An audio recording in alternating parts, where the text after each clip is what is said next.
Hi there, welcome back Greeks and welcome to CPU.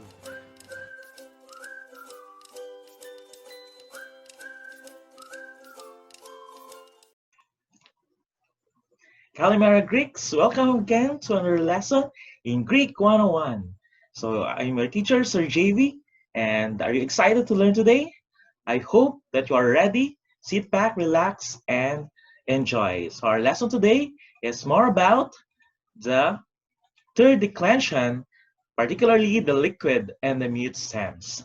And that is Module 17 in our lessons. So let's begin our lesson with our knowledge and adjectives for today. Firstly, you will be oriented with some Greek vocabulary. Also, you will identify the forms of the third declension. And you will be able to conjugate the liquid and mute stem nouns. So let's proceed to our vocabulary for tonight. So we have here vocabulary, and the first word actually is in the nominative singular, and the second word is in the genitive. Okay, so let's read all together. Let's proceed with the liquid nouns. First one is ion, ionas. Oh, it means age. So ion means age. Next word is aner or andros. Oh, aner or andros means it's a man, a male, or a husband. Next word is tugater or tugatros. That is daughter. So, sounds like a daughter, no? Tugater or daughter. Next word is mater or matros. That means mother. Of course, we have, other than the mother, we have the pater or the patros or father. Of course, we have the word poor, porous, to, that is in the neuter form, that it means fire. Next word is care. Keros, say, feminine, that means hand.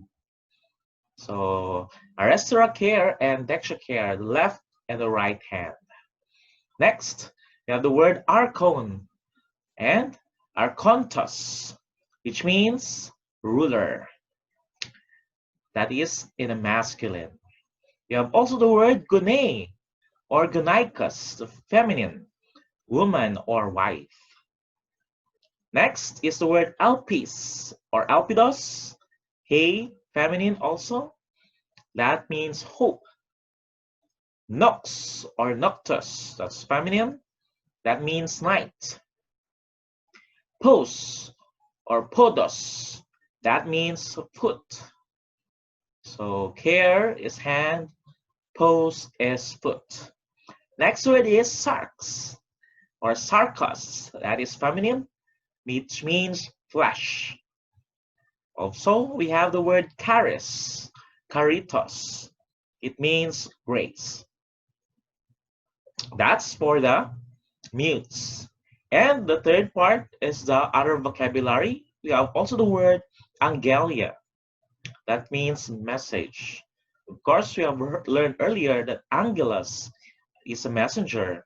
Angelia is the message. We have the word arche. That's feminine. Arche means beginning. Next word is ame. Ame. That is except after a negative. Okay, so what else? You have also the word Moses, Mosias, or Mosios. That is in masculine, that means Moses. You have also the word oikia. Hey, that's feminine. It means house, household, or property. Next is the word hote. Hote. It means when or while. It is a conjunction and also a particle. Last time you have learned also particles and conjunctions. Next word is hotos or hoto. It means in this manner or thus as an adverb. So there you have it, our vocabulary for today. Let's proceed to the forms of the first aorist passive indicative. Thus far, you have observed two declensions of categories of nouns, the first and the second declensions. In both of these, the nominative singular provides the stem to which you attach the endings. And you learned four sets of endings for the first declension. Of course, we have the three, feminine, and the taste, the masculine form. And two sets for the second declension, which is the os ending for the masculine and the on ending for the neuter.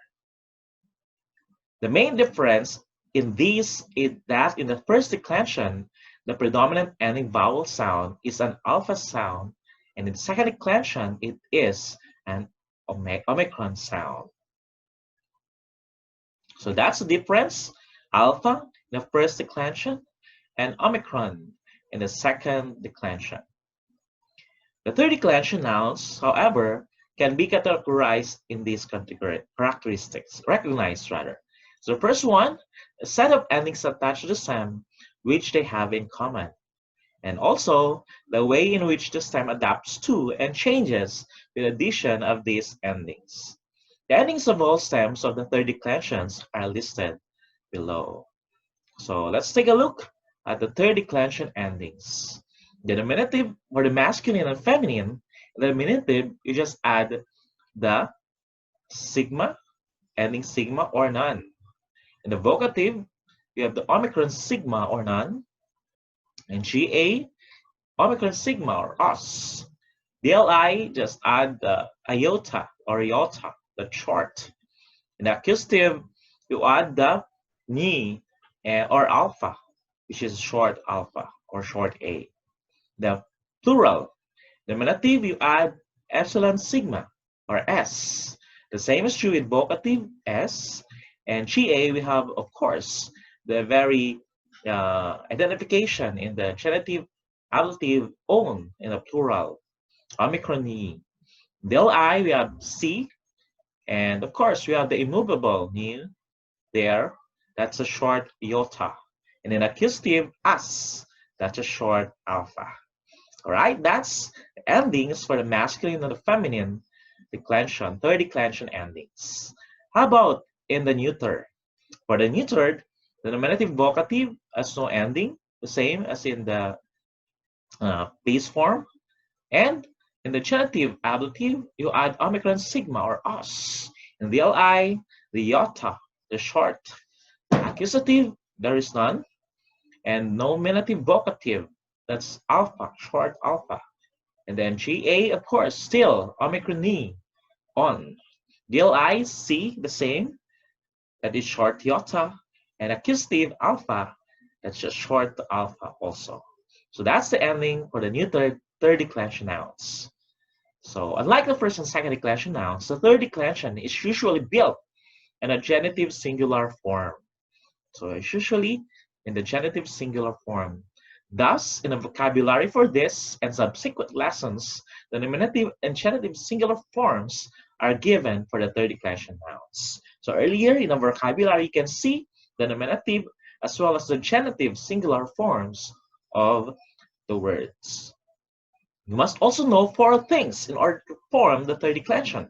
First one is the nominative singular and the genitive singular forms of the word.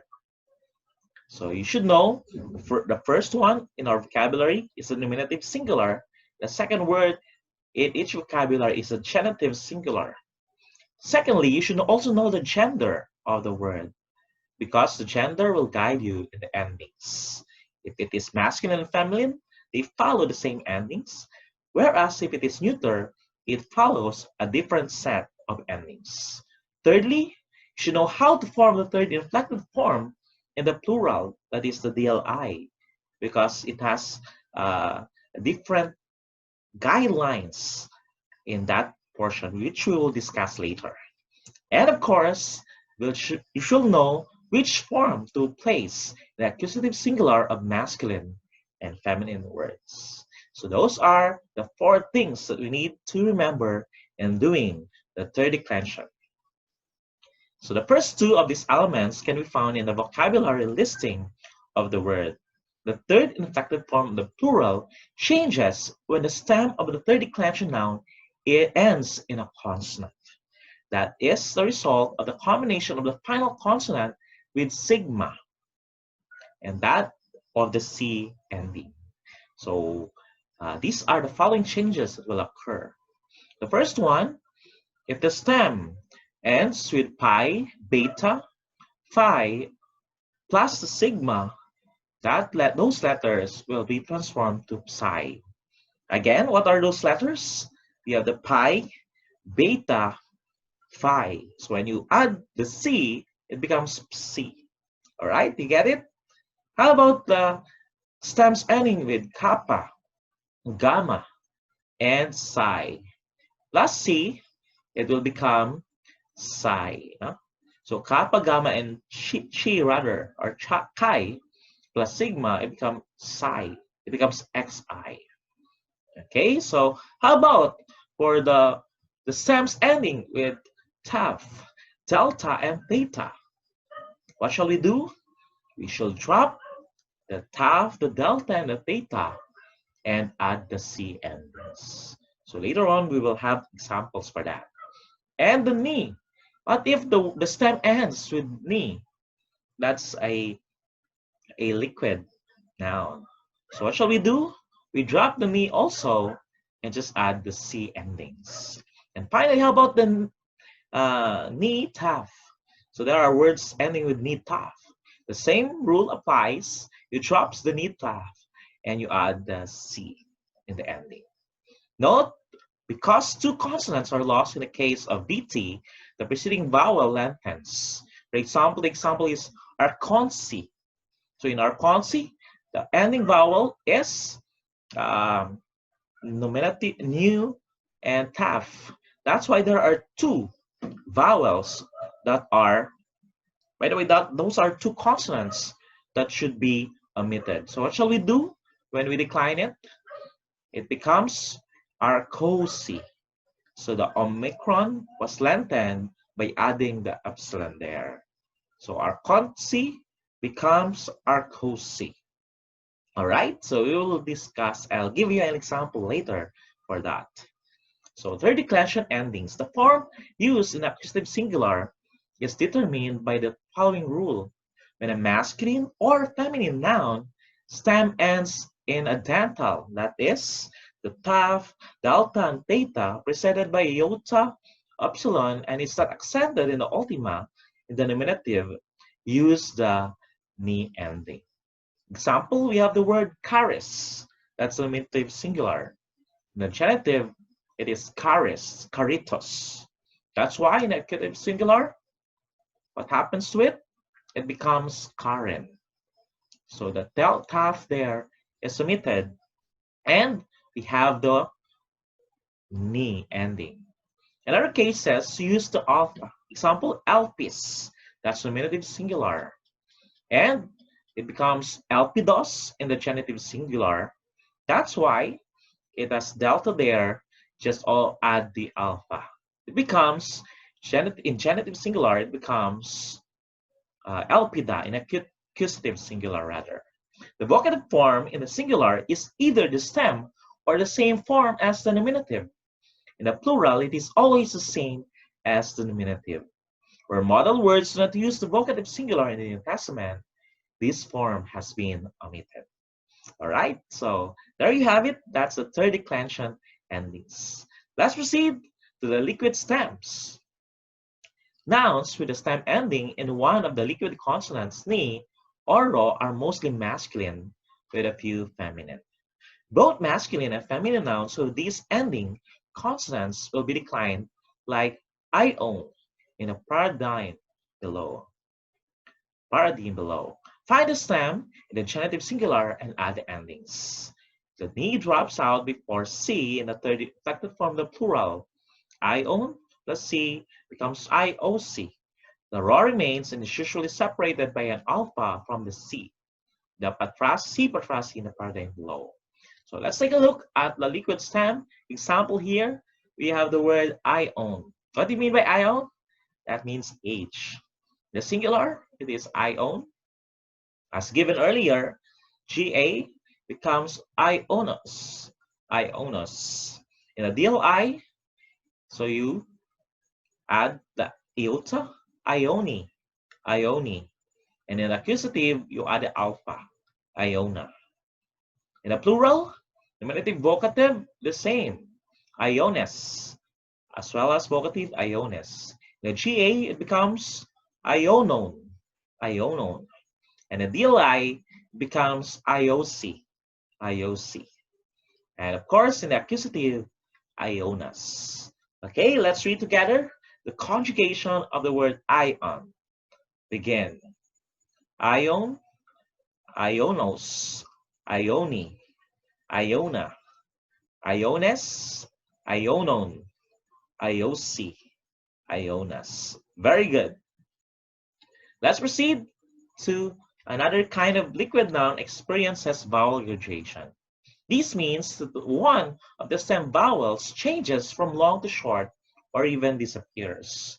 Some of these are relationship nouns like father, daughter, or mother. They will be declined like pater below. Note that the accent shifts in an irregular manner.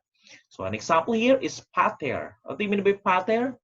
That means father. The denominative singular, it is pater.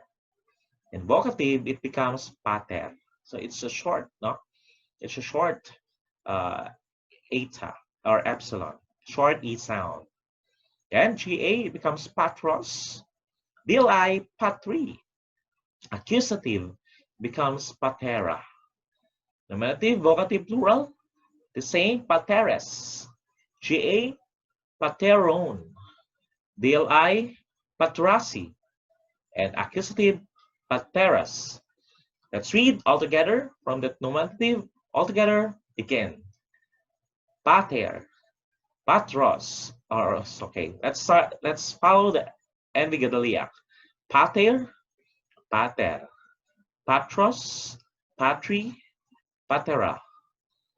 Nominative, vocative, plural, pateres, pateron, patrasi, pateras. Very good. So that is the pater conjugation that will happen also in the mater and the tugater. Those are relationship nouns. That's why let's proceed to the mute stems. Mute stem nouns are those whose stem ends in a mute consonant. These nouns are either masculine or feminine and are declined like alpis and caris. Let's take a look at the example, alpis. Alpis in a nominative is alpis, the same. GA becomes alpidos. DLI, it becomes alpida. The accusative, LPD rather, accusative alpida. Nominative vocative plural is alpides. GA, alpidon. DLI, LPC. Notice in the LPC, what happens in the rule earlier? If the stem ends with delta, what shall we do with delta? We'll drop the delta and just add the C endings. That's why it becomes LPC and the DLI. The accusative, LPdas. All right, let's read from the top. Begin. Elpis, Elpidas, Elpide, Elpida, Elpides, Elpidon, Elpise, Elpidas. Very good. So that's the Elpis conjugation. Let's take a look at another example, which is the word charis. Charis means grace. So charis in the nominative is still charis. In the GA it becomes charitos. In the DLI, chariti. And accusative, charen. So notice earlier in our rule, if it begins with tough, the accusative, you drop the tough and you change it with new. And nominative, vocative, plural, carites, carites. GA, cariton. DLI, carice.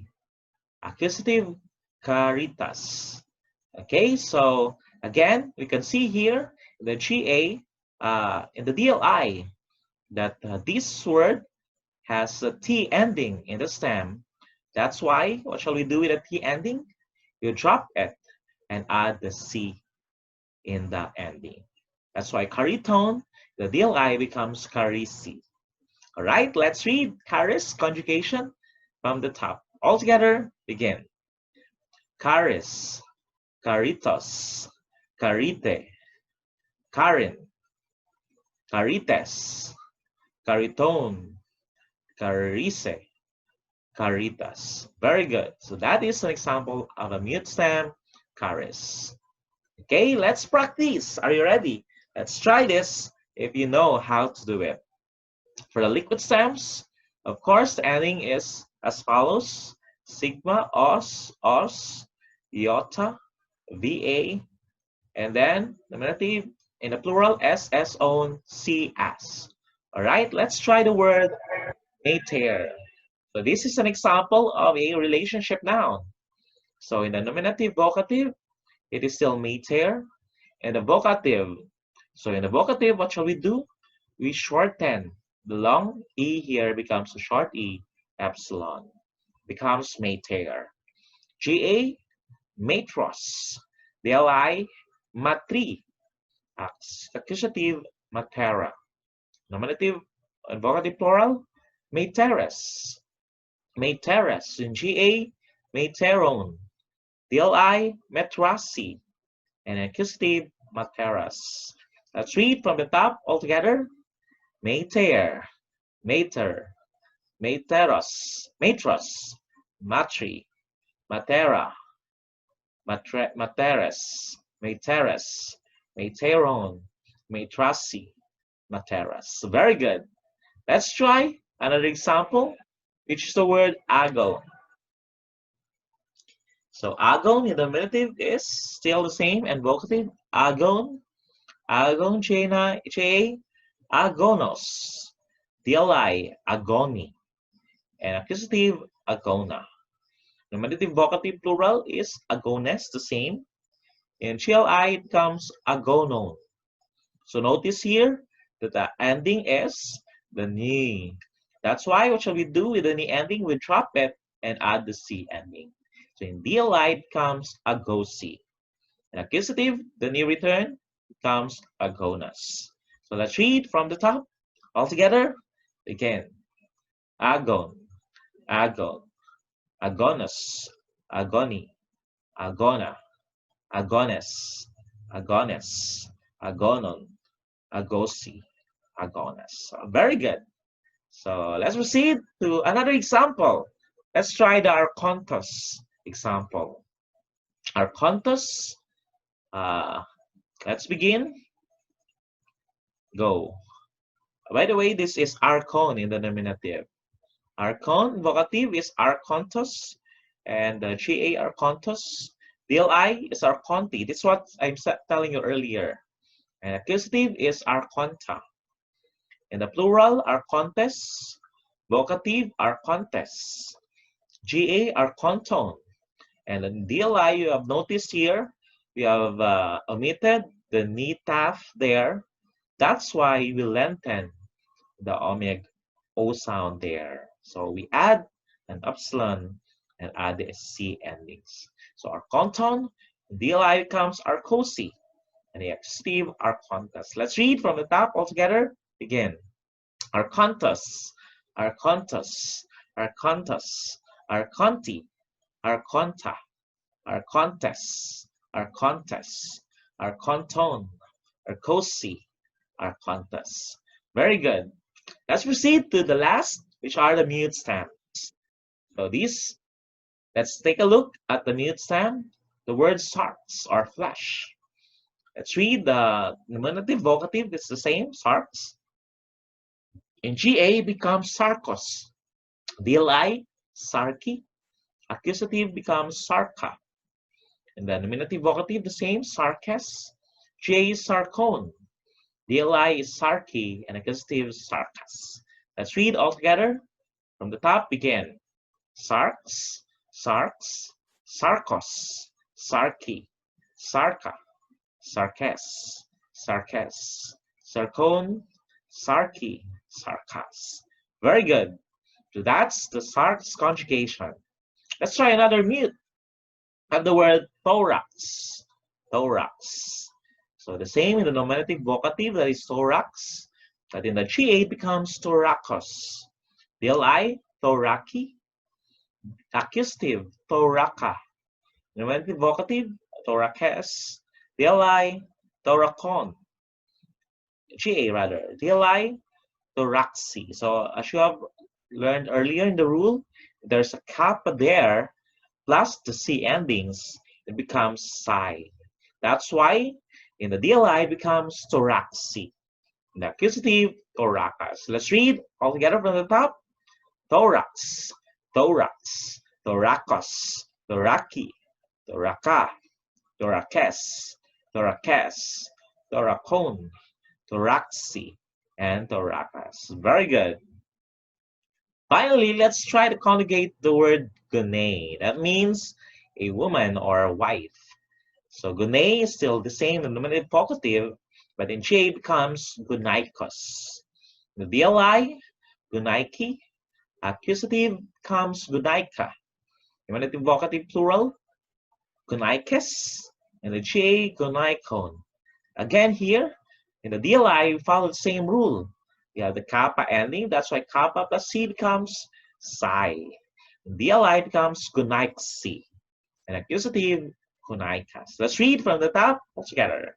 Gunei, gunei, gunaikos, gunaiki, gunaika, gunaikes, gunaikes, gunaikon, gunaiksi, and gunaikas.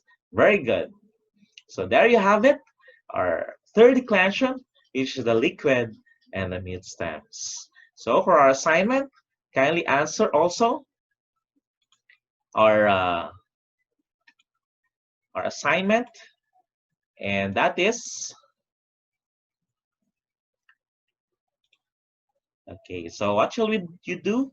We'll conjugate examples there. There are 3 examples for the third declension, and of course we have 2 for the mute stems. So the 3 in the liquid and 2 for the mute. That's all. I hope that you enjoy practicing these conjugations, no matter how hard they are. It is a challenging task, but it will also be rewarding in the end. That's all for today. Thank you very much. Andio. God bless, Greeks.